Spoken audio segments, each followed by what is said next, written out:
James the Red Engine.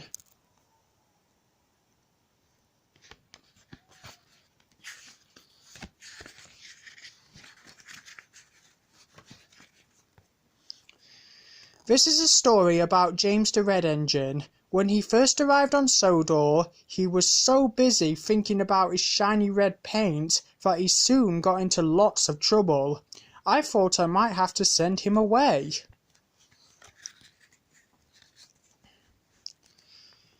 James was a new engine with a shining coat of red paint. He had 2 small wheels in front and 6 driving wheels behind. They were smaller than Gordon's but bigger than Thomas's. "You're a special mixed traffic engine," the Fat Controller told James. "That means you can pull either coaches or trucks." James felt very proud. The Fat Controller told James that today he was to help Edward pull coaches. "You need to be careful with coaches," said Edward. "They don't like getting bumped. If you bump them, they'll get cross." But James was thinking about his shiny red coat and wasn't really listening.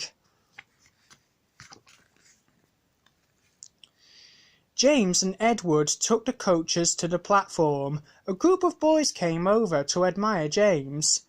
"I really am a splendid engine," thought James, and he let out a great whoosh of steam.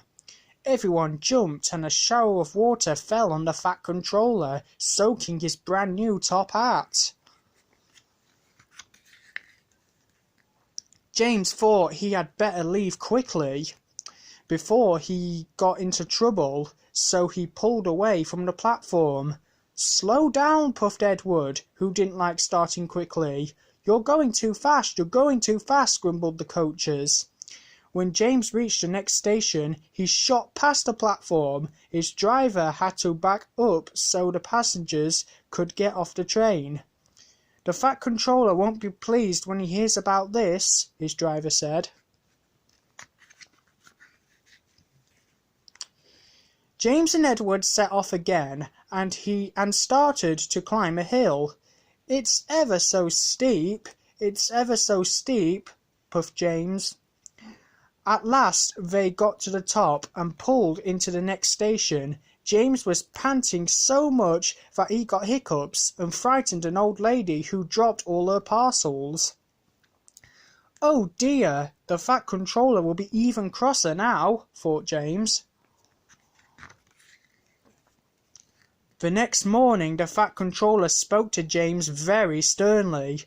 "If you don't learn to behave better, I shall take away your red coat and paint you blue," he warned. "Now run along and fetch your coaches."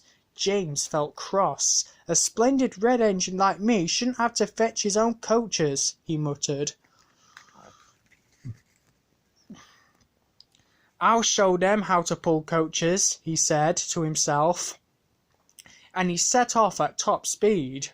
The coaches groaned and protested as they bumped along, but James wouldn't slow down. At last the coaches had had enough. We're going to stop, they cried, and try as he might, James found himself going slower and slower. The driver halted the train and got out. "There's a leak in the pipe," he said. "You were bumping the coaches hard enough to make a leak in anything." The guard made all the passengers get out of the train. "You, sir, please give me your bootlace," he said to one of them. "No, I shan't," said the passenger. "Well then, we shall just have to stop where we are," said the guard. So the man agreed to give his bootlace to the guard. The guard used the lace to tie a pad of newspapers round the hole to stop the leak.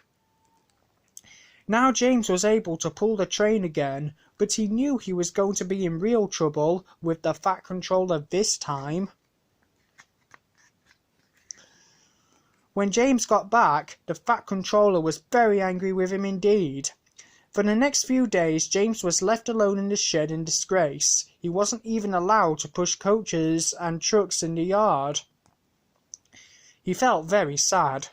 Then one morning the Fat Controller came to see him. I see you are sorry, he said to James, so I'd like you to pull some trucks for me. Thank you, sir, said James, and he puffed happily away. Here are your trucks, James, said a little engine. Have you got some bootlaces ready? And he chuffed off, laughing rudely. Oh, oh, oh, said the trucks as James backed down on them. We want a proper engine, not a red monster. James took no notice, but pulled the screeching trucks out of the yard.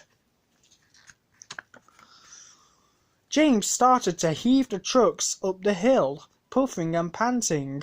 But halfway up, the last 10 trucks broke away and rolled down again. James's driver shut off steam. We'll have to go back and get them, he said to James. James backed carefully down the hill to collect the trucks. Then, with a peep peep, he was off again. I can do it, he puffed then. I've done it, he panted as he climbed over the top. When James got back to the station, the Fat Controller was very pleased with him. You've made the most troublesome trucks on the line behave, he said. After that, you deserve to keep your red coat. James was really happy. He knew he was going to enjoy working on the Fat Controller's railway.